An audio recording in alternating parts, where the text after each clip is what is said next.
Well, it's officially official now. I guess it was official a while ago. The Big 12 expanding, and they named the four teams, but there was some work to do with Houston, uh, Cincinnati, and Central Florida because they're in other conferences currently. So the buyouts had to be worked out and all that. Now BYU is an independent, so they didn't have that issue. So anyway, those three teams, UCF, Houston, and Cincinnati, have worked out the buyout agreements with their respective conferences. So the three of them and BYU will be joining the Big 12 official on July 1st, 2023. So for the next college football season. What does that mean? Well, a couple of things. For one, the Big 12 needed desperately to make this move. I have made no secret about this. I think the Big 12 should have expanded 5 or 6 years ago. They waited. Of course, Texas and Oklahoma are on the way out, so they have no choice now. Bring these four in. Now, we still don't know when Texas and Oklahoma are leaving. So for a while, it appears that the Big 12, follow me here now, the Big 12, which currently has 10 teams, is now going to have 14 teams until Texas and Oklahoma leave, in which case the Big 12 will finally have 12 teams. Yay! All right, let's talk about some of this here. Let's talk about these four teams. We'll start with BYU. Now, it's not a fan. I'm no secret of BYU, or it's not a secret. I'm no fan of BYU. But if you want to just look at number of wins per year, they've done okay the last few years. Now, how will that translate into the Big 12? Well, we're going to have to wait and see. Now, the BYU, they've had some good records over the last few years. They have struggled against better competition. They have struggled against some Power 5 teams. You go back and look at their schedules and records. I think they'll be a respectable team. Well, there's nothing BYU can do to become respectable. But I don't want to make this video about that. But I think they'll be in the top half of the Big 12. Well, let me ask you this. Is any of these teams not going to be in the top half of the Big 12? They may all be in the top half of the Big 12. BYU has been ranked in the top 25 several times over the last few seasons. Cincinnati, of course, made the playoffs last year and has multiple 10-win seasons. And Cincinnati is not a flash in the pan. Cincinnati's been so good for so long. They were winning 8, 9, and 10 games a year way back when Butch Jones was coaching there, if you can believe that. And, of course, Brian Kelly came from there. So they've been good for a while. They're clearly going to be in the upper half of the Big 12. Move over to Houston. Houston might be the best Group of 5 team in America this year. They're going to be in the top half of the Big 12 most likely. And, of course, Central Florida has probably, along with Cincinnati, been the most successful Power 5 or non-Power 5, Group of 5 program over the last 5 to 6 years, right? It was Boise State for a while. It was UCF for a while. Now it's Cincinnati. Could be Houston this year. Of the available Group of 5 teams, it does feel like the Big 12 is getting the cream of the crop. There are others. I don't want to diminish, Memphis has put together some good years. Fresno State beats a lot of Pac-12 teams. I could go around and name a lot of good Group of 5 teams. But I feel like the Big 12, when you're sifting through the barrel that is the Group of 5 teams, I feel like the Big 12 came out with, 3 or 4 of the best available options. Now, what that means long-term for the Big 12 when Texas and Oklahoma leave, we'll have to wait and see. But, you look at the Big 12 right now, West Virginia is probably worse than all 4 of the teams that are coming, at least right now. Kansas, definitely worse. TCU and Texas Tech are in rebuild mode with brand new coaches, probably worse than those 4 teams. Kansas State, close to those 4 teams. Iowa State, in some years, probably better than some of those teams. In some years, probably worse. Baylor and Oklahoma State, probably. Baylor and Oklahoma State, Cincinnati and Houston this year, I think, could give Baylor or Oklahoma State a run for the money. So, in other words, whether you think the Big 12 is bad or whether you think these Group of 5 teams are good, I think they fit in well with the Big 12. I don't think it's like they're going to show up in the Big 12 and be winning 3 and 4 games a year. I just don't think that's going to happen. What are some other effects or ramifications of this Big 12 expansion? And we'll go ahead and throw in Texas and Oklahoma leaving at some point too. Well, what about schedules? we'll start with next year's schedule. Next year's Big 12 schedule is completely up in the air right now. They've been playing a round-robin schedule. They haven't really had to worry about scheduling in a long time because there's only been 10 teams in that league, and they play 9 conference games. So they haven't had to come up with any sort of rotation. There's been a lot of talk lately about the SEC and how their rotation is going to work once they expand. Are you going to play 3 teams every year and rotate 6 and 6? How are you going to do that? The Big 12's never had to worry with that.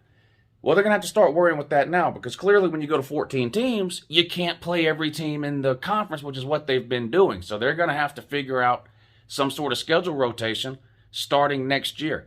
Is this going to affect any of the Big 12's currently scheduled non-con games for next year or going forward? Maybe not.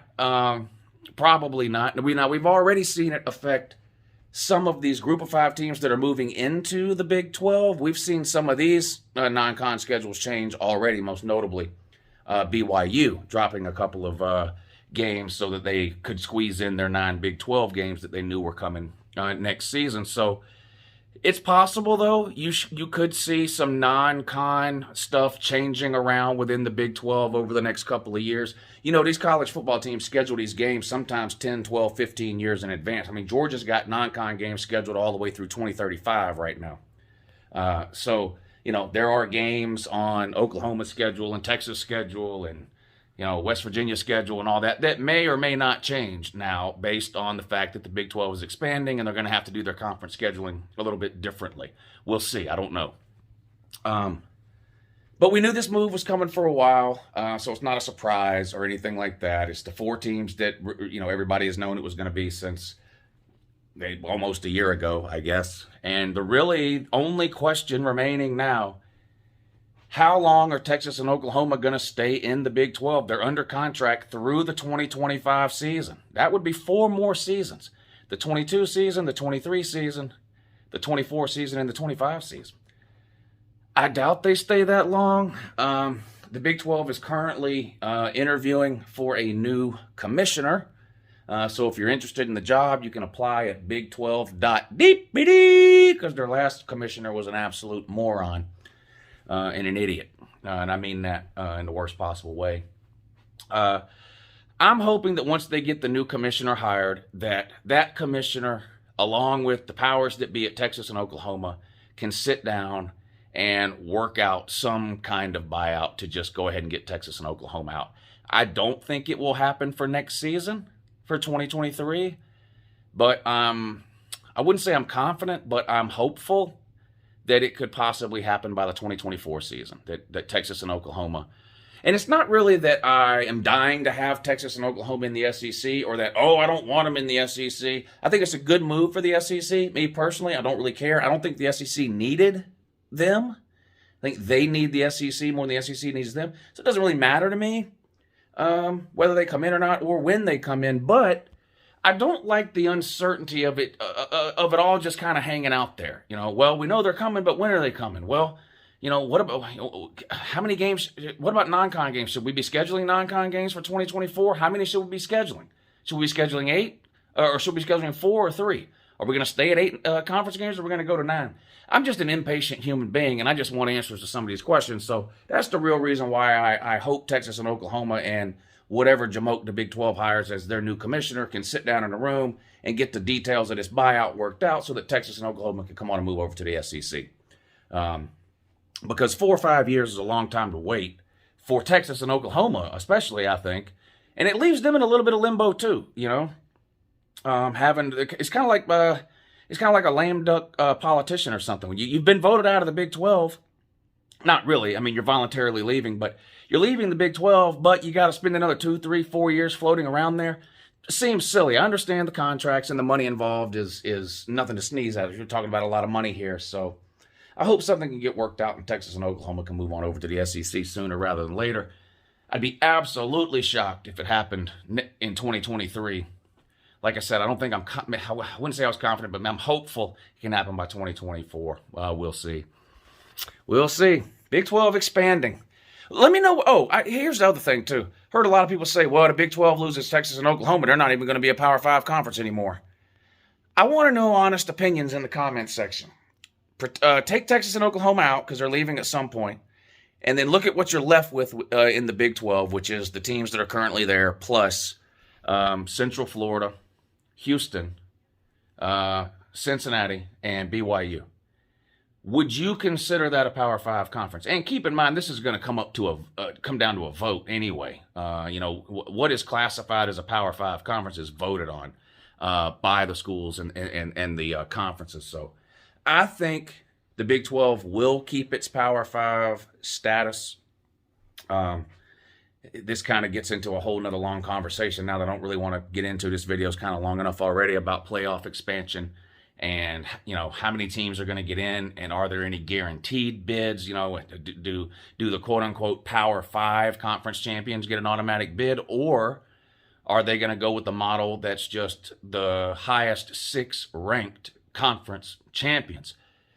Because if they do that, it really doesn't matter whether you're classified as a Power 5 conference or a Group of 5 conference. If the playoff committee ranks you at a certain spot and you win your conference and you're one of the highest 6 ranked conference winners, you're going to get an automatic bid to the playoffs, whether I or anyone else considers you to be in a Group of 5 or a Power 5 conference would be completely irrelevant. If you're, so that's one of the models they've looked at. But I don't want to go into that whole thing because I'm being on a whole spiel about playoff expansion and the different models and how that's going to work and all that. But I do want to know what y'all think about the Big 12 going forward. Is it a respectable conference? Let me ask you this. If you take Texas and Oklahoma out, okay, don't even add them to the SEC. Just pretend Texas and Oklahoma don't exist. And then add these 4 teams into the Big 12. Given that, where would you rank the Big 12 amongst the current Power 5 conferences? Have a good morning.